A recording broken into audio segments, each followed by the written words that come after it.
Thanks, Desiree. And well, you know what they say, ain't nothing finer in the land than a drunk, obnoxious Georgia fan. And there was definitely not a shortage of those fans down in Athens this past weekend. I traveled down to Georgia alongside our Israel Shill as Kentucky football faced number 12 Georgia in the Wildcats' third SEC matchup of the season.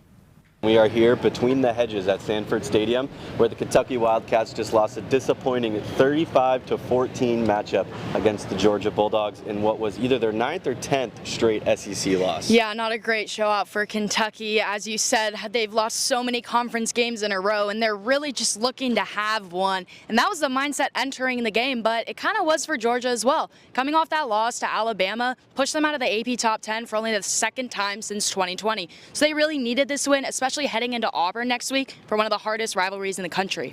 Absolutely, and Gunnar Stockton, quarterback for Georgia, had a great outing today.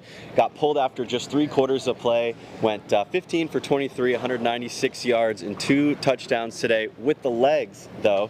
So a lot of running from him as well as in the air. That Georgia offense was really just no match for that Kentucky defense, though. Yeah, absolutely, and I think we know that the Kentucky defense can be successful. It's on the field so often, it's hard to feel like they even have a chance of performing at 100% for a whole game because they're playing so often. Yeah, and right every time the Kentucky offense got back onto the field, it seemed like they were immediately flipping the ball right back over and having to punt it away.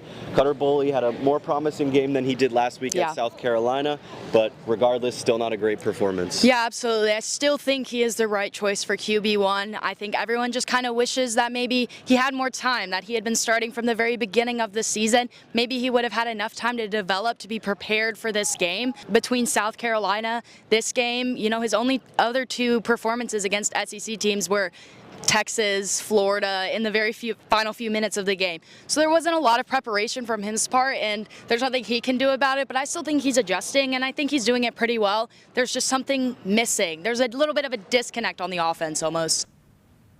Kentucky gets this weekend off with a bye before its game against Texas next Saturday, and what was initially expected to be Kentucky's toughest matchup of the season now looks a lot less intimidating. The preseason ranked number 1 Longhorns dropped out of the AP Top 25 this week after losing to Florida and will head into their rivalry showdown with number 6 Oklahoma.